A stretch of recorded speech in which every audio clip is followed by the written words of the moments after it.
Hey everyone, welcome to the Greek Current Cafe. Legacies. They've been getting a lot of attention as President Biden will soon officially pass the baton to President-elect Trump, bringing his tenure in the White House to an end and setting the stage for Trump 2.0. Before we turn to our panel, here's the central question, beyond the headlines of the day, how will history view these two men? I think that while the election in November can also be seen as a verdict on Biden, there is much more to his legacy than this latest election, looking back at a lifetime of service from the Senate to the White House.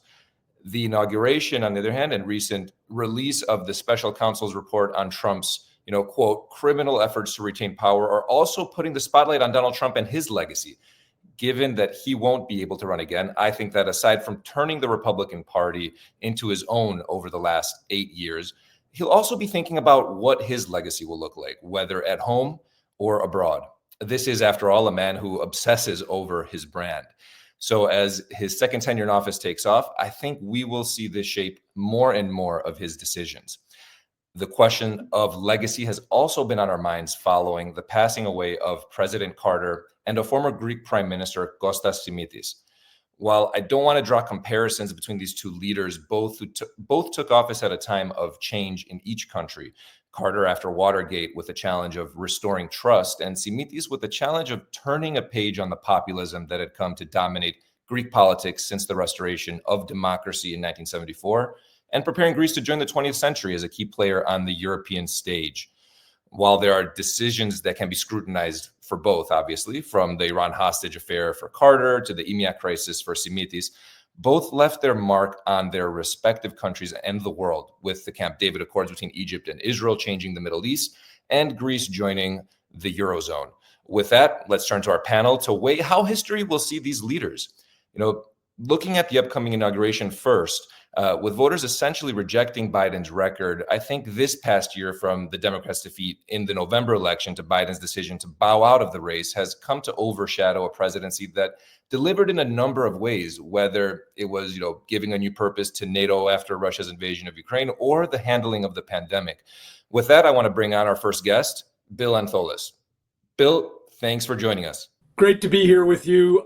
Thank you, Thanos, for having me, and great to be with two really great friends and fellow guests. We'll pull them on in a little bit for our viewers to see them. But, you're the director of the Miller Center, which has become a leading nonpartisan research institution on the American presidency. And you have a lifetime of experience in policy and politics. So what's your take here, Bill? Would you agree that while 2024 hangs over the Biden presidency, the full picture is far from negative? Yeah, look, Biden has some enormous accomplishments under his belt, and the fact that his presidency ends just after the passing of Jimmy Carter, there I think are a lot of similarities. He had a huge legislative agenda. Lyndon Johnson, the master of the Senate, said that you have 1 year, that is 1 year to move on your legislative agenda before Congress stops thinking about you and starts thinking about their own reelection in the midterms.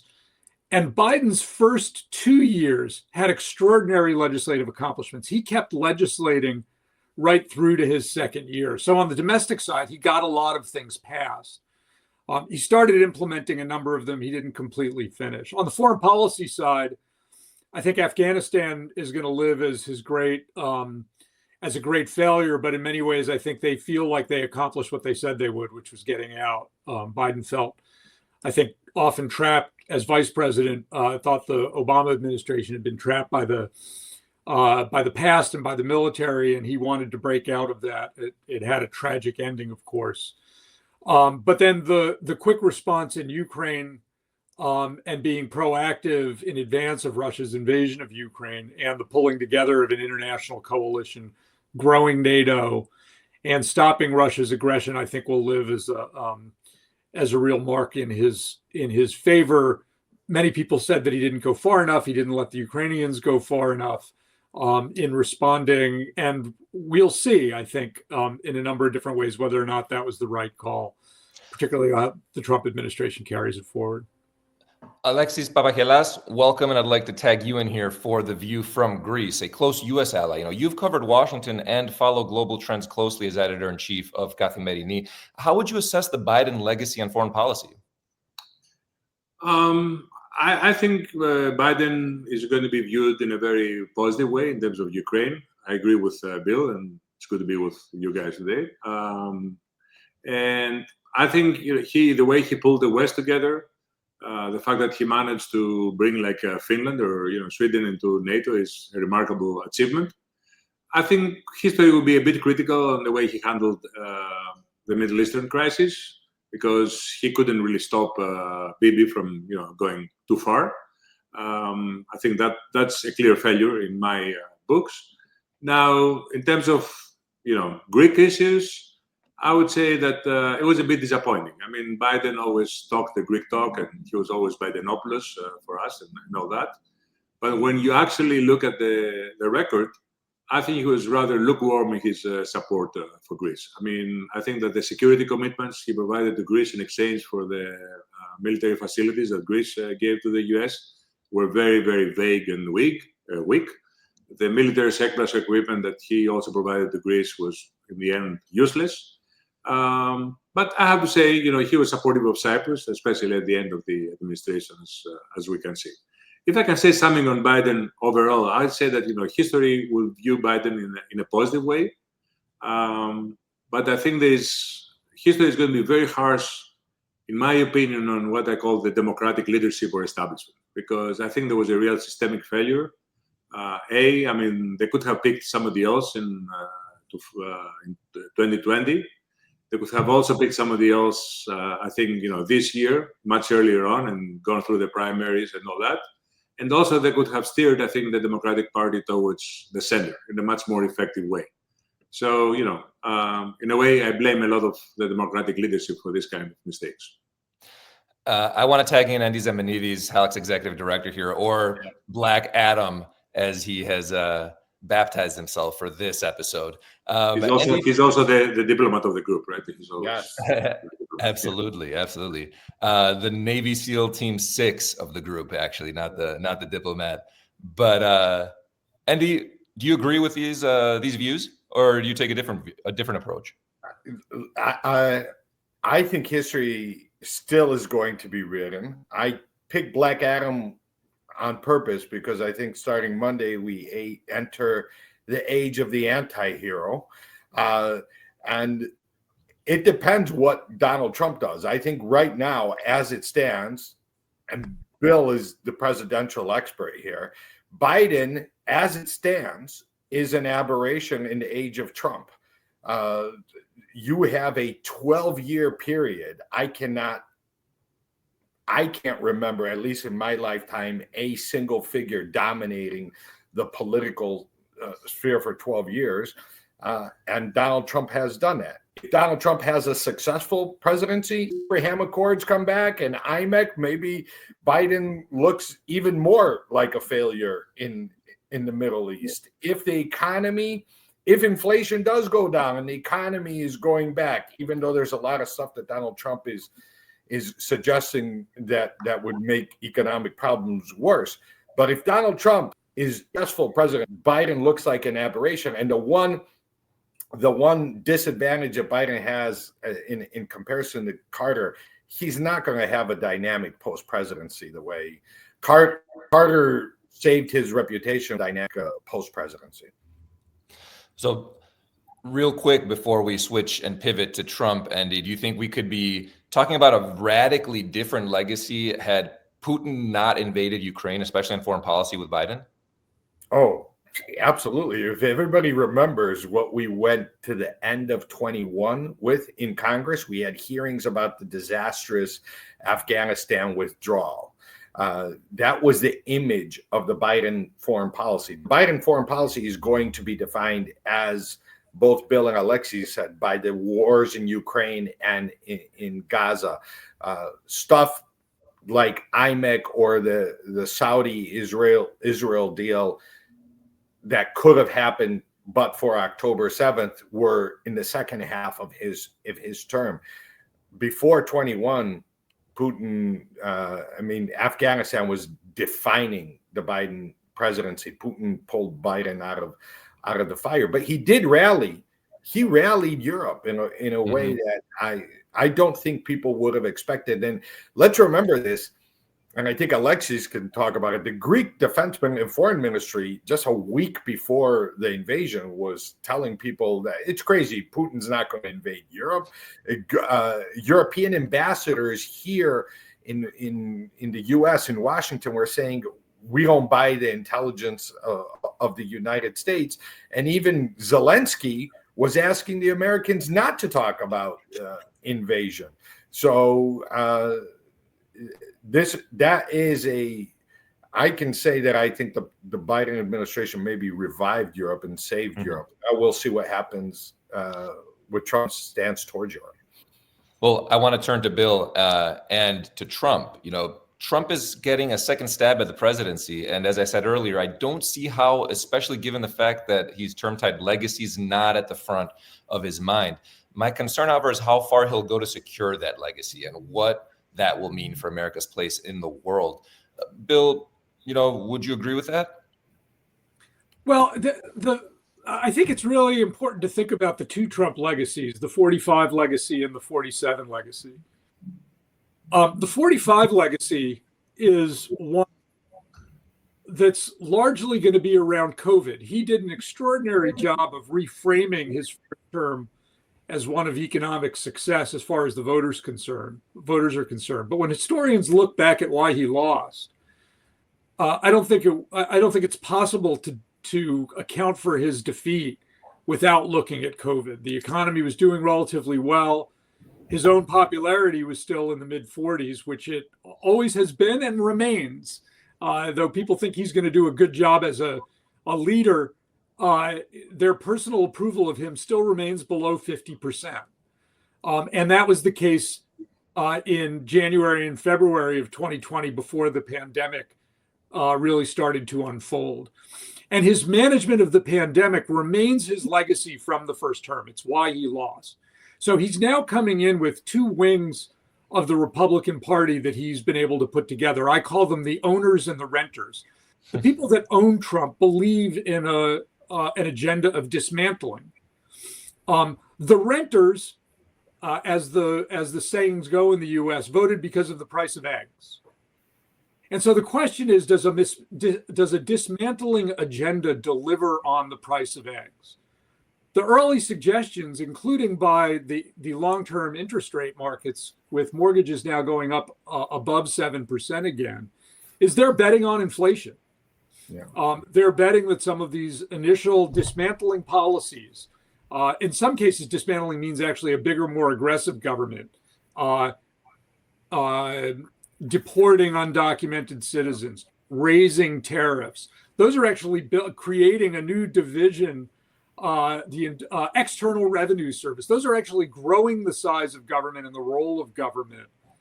But the markets right now are not responding in a particularly positive way to that. So we'll see what that second term legacy is and whether dismantling an approach of at least disrupting and changing the political order creates a wider coalition of Republicans that includes both those who want to dismantle and the current renters. Do the renters on Trump become owners of Trump? Does it lead to economic success that they believe in? And I think the jury is still very much out on that.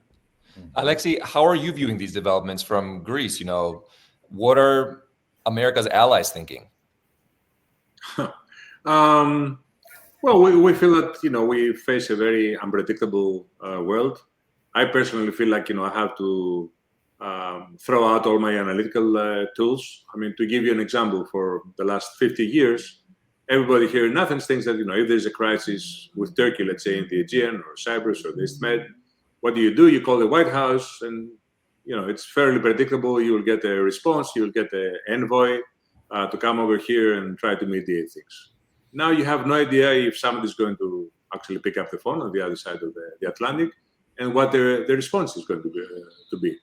And in the past, when we had Trump in power, two of our former prime ministers told me incredible stories. I mean, one told me that Trump basically told him he was wrong to stay in the Eurozone after, all of the U.S. leadership from Obama down was trying to convince him to stay in.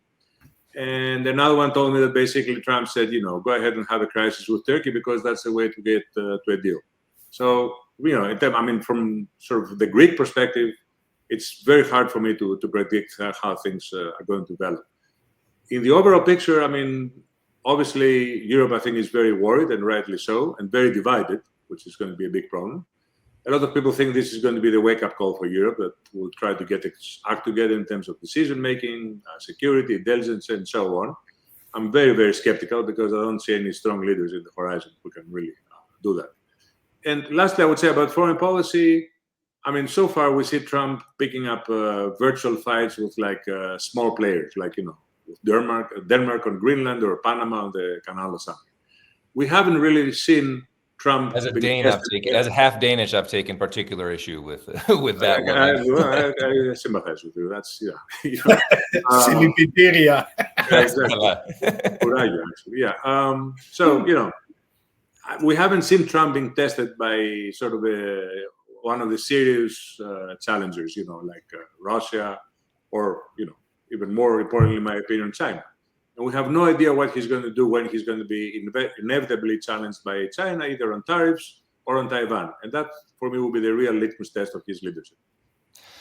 Andy, are we seeing any leaders in Washington that we can point to when it comes to this question of, allaying the worries of America's allies in... Actually, the leader that nobody's been talking about, but Bill alluded to, the markets. All right, there's a lot of talk out there, and he ran and he won because Biden botched inflation, primarily because he didn't listen to Larry Summers. They didn't even acknowledge it. They told us for years that there was nothing going on, that it was transitory. It is the economy, stupid, and now you see Trump saying, well, once prices go up, it's hard to bring down. I think and Alexis can talk about this. Let's remember when the CZAC government came in, the markets taught them lessons too. It changed Europe. Europe wasn't going to change us. The markets are going to be a big player. And given the timeline, and this is concerning, there is this, and it's not only deconstruction. I think the worst part about it is there is this revolutionary rhetoric, zeal. The guys who are in Project 2025, I think it's them, Bill, correct me if I'm wrong, said this is going to be a second bloodless American revolution. But the markets are going to have a strong reaction if the timeline that they want to do all their budget or their one big, beautiful bill is adhered to. Because supposedly we are going to see shock and awe with a big omnibus reconciliation bill before Easter recess. That's going to really shake things up. I would watch the fight, and I would watch leaders like Chip Roy and Tom Massey. I think Republicans who are real budget hawks, because I think in the last 6 years, at least, maybe 8 years, we haven't heard that real budget hawk debate in Washington. I think it's going to come back with a vengeance. And to Alexis' point, another guy, everybody's been talking about it. You did a great podcast with Ed Lucy the other day about Elon Musk. Everybody's focusing on Elon Musk trash talking Europe and Canada and the rest.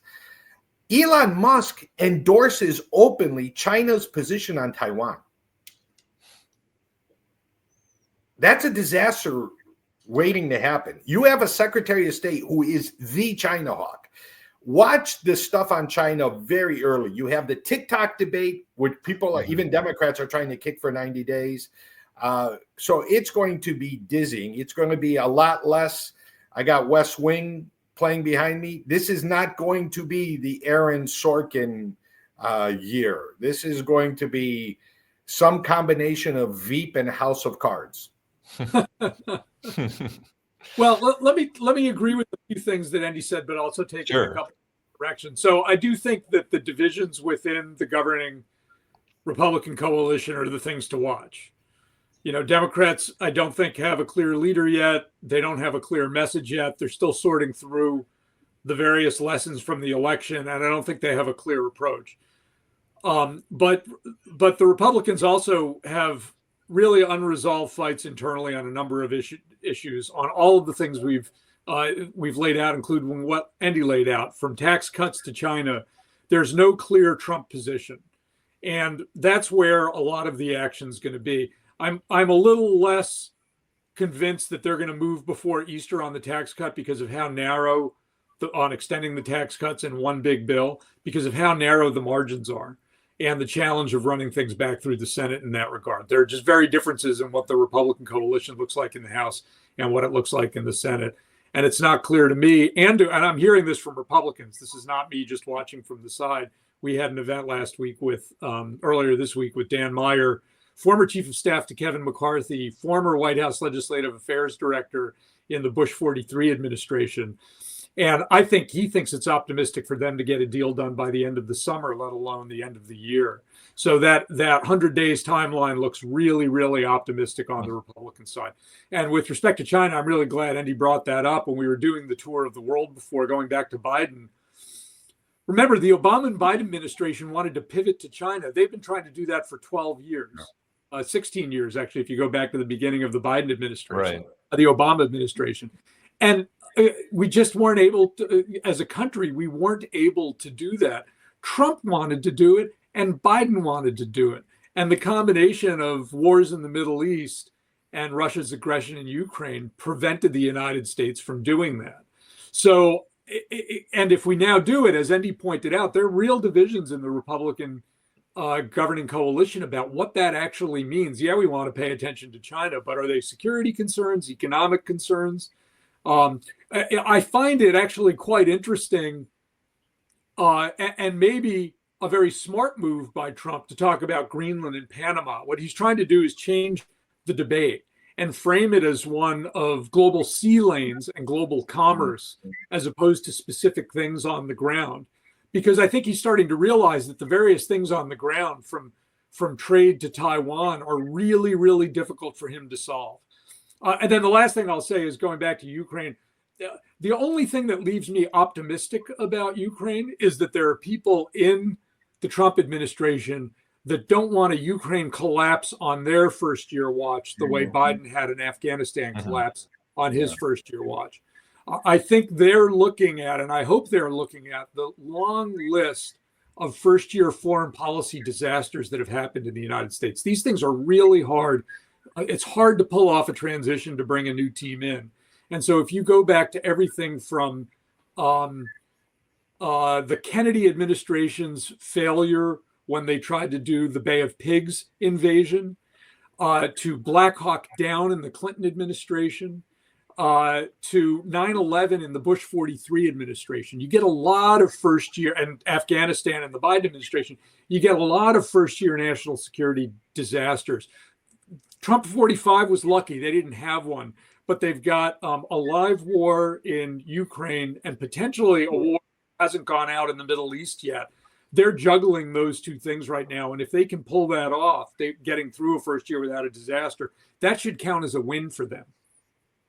Right. By the way, I agree with Bill. I was saying that they threw out that April 10th thing. They're not going to get to April 10th. I don't think they're going to get to a single reconciliation bill. I don't think. And I also think, watch beyond the existing rivalries within, Bannon and Musk and all the rest. Watch the House versus the Senate. Remember that Dick Armey, at the height of the Republican Revolution, the Newt Gingrich Revolution, said Democrats in the House are the opponent, the enemy is the Senate. I think the Senate has already shown with Matt Gaetz that it's going to have its own mind. With the selection of John Thune, we know they don't like the single reconciliation. Watch that fight too. I want to turn us to the two other individuals that we brought up in our intro when we talk about legacies, Prime Minister Costa Simitis and President Carter. Let's start with Greece. And Alexei, I want to pull you into this chat. News of his passing saw the international press highlight Simitis' role in bringing Greece into the euro, a major accomplishment in and of itself. and his efforts to modernize Greece. When weighing the good versus the negatives, it seems Simitis is one of the few leaders that could win the battle with history. Would you agree with that? Yeah, hoping that Michalis Ignatiu is not going to be watching this. I'll be expressing my candid opinion. I personally think that history will be, positive towards Simitis. I mean, his legacy, I think, will be a good one. He was not a very liked person. He was not very popular, but he didn't really care about that either. He was somebody who really had very ambitious goals for the country. He really tried to modernize the country in many ways. It was a very challenging situation for him because at the same time he was governing, the old PASOK and the Andreas Papandreou crowd was, sort of dominating the landscape and the party. I think, to his credit, he got Cyprus into the EU. In my opinion, that's one of the biggest victories of Hellenism in the last, 50, 60 years. And he also got Greece into the Eurozone, as you know. I would say that two things that, our history will be critical on is one, corruption, not personal corruption. I want to be very clear, but, sort of corruption spreading more widespread and so on. And then I think that on the foreign policy, on the way he treated Greek-Turkish relations, I think EMEA is not as bad as people make it look. I mean, he was a prime minister. He hadn't even been confirmed, basically, by the parliament. He had no clue what was going on. And I think the real problem with EMEA was how we let this, get out of hand way before it got to the final, episode, let's say. Other than that, I do think that Simitis, if I rank him in the history, and in the post-Junta period, I would say that after Konstantinos Karamanlis, he was probably the most efficient prime minister we had. I want to stick on this accomplishment that Simitis has, which was bringing Cyprus, or helping to bring Cyprus into the European Union. Endy, with everything that we're seeing now in U.S.-Cyprus relations, I mean, can the importance of this be understated? No, it can't. It changed everything. It changed the whole, and not only has it changed the nature of the Cyprus problem, it has changed Cyprus being in the EU and having 2 Greek votes in the EU, and it helped make the Eastern Mediterranean a region. Cyprus is valued by partners like Israel, like Egypt, like Jordan, now by the Saudis and the Emiratis, because it's a voice for them and for these partnerships in Brussels.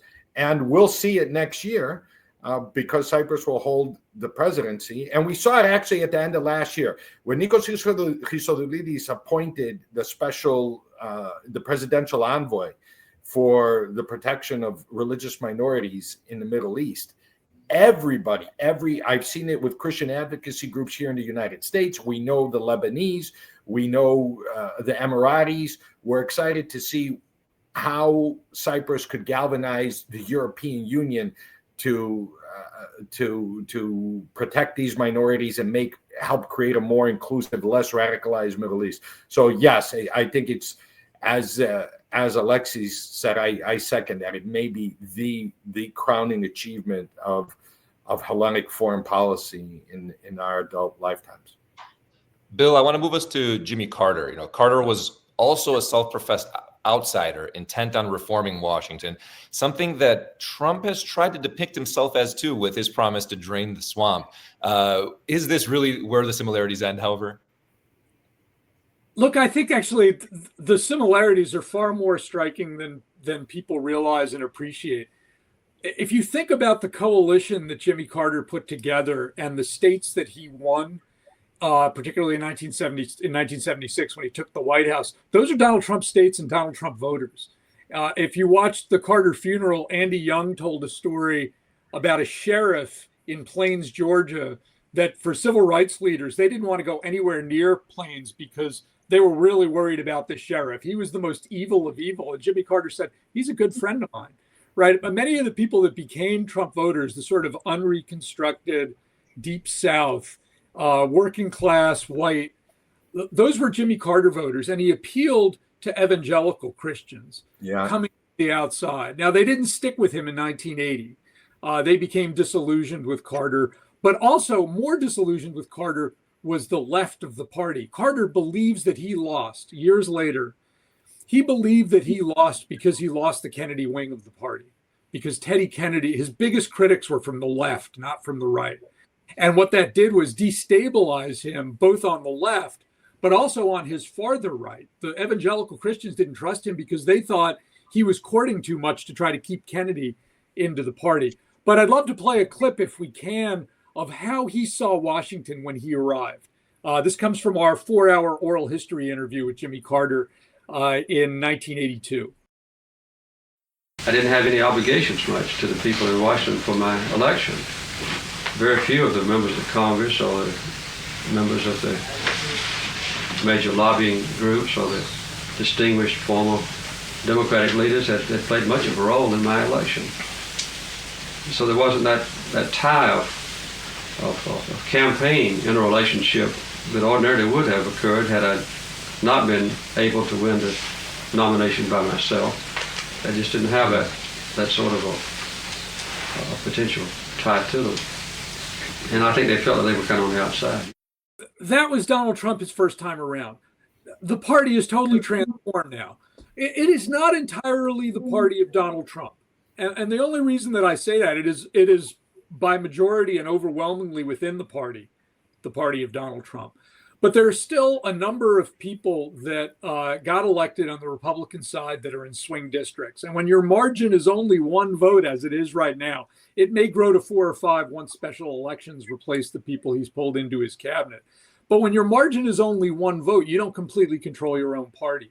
And he's so alienated Democrats that even though he controls the party, he's still going to have a real challenge to get his agenda passed. He may still do it. He is as I think Endy said, he is the political figure of the era. This is the Trump era, and we should make no mistake about that. He's completely changed the way we think about politics. And the anti-hero approach is a big part of it for him. He doesn't, my brother who's in Hollywood told me this, right? He taught me. He said he doesn't care if he's wearing a white hat or a black hat. He just wants to make sure you're. He has an ability to captivate our eyeballs and our ears. And even our mouths. We're now talking about the things that are on his agenda. And that's his great accomplishment. But Washington is still a really hard place to manage. And he knows that from the first time around. I think he's a little wiser than he was the first time around. He has a slightly more experienced team, but it's kind of like a football game. The opposition has seen in the first game against them, they've seen the offense that you run, and they're preparing a defense to address that offense. So we'll see how it plays out.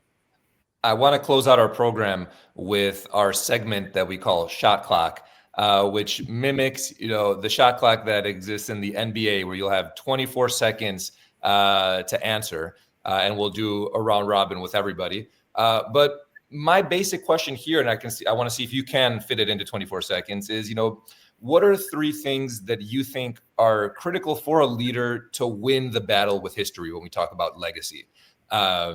So the shot clock is ready. Bill, you're up. My 3 are people, priorities, and politics, right? You got to put a good team in place. You really live and die by your team. You've got to know your priorities. You run on a list of promises. Trump had 40 promises. You got to narrow it down to 2 or 3. And you have to have figured out the politics. What does it take to get this done so that it passes? Legislation lasts longer than executive action. There we go. 24 seconds. All right. Endy, you're next, and Alexi will wrap up with you. So we're in turbulent times. I think you can get all the lessons from leadership in turbulent times. I go to Abraham Lincoln's: without public sentiment, nothing can succeed. Public sentiment. Personnel is politics. If you're going to put good people, you got to let them do their work, and you got to get some early wins. All right. Everyone's keeping it under 24. So Alexi, let's see if you can keep it in a 24 in our shot clock. The floor is yours.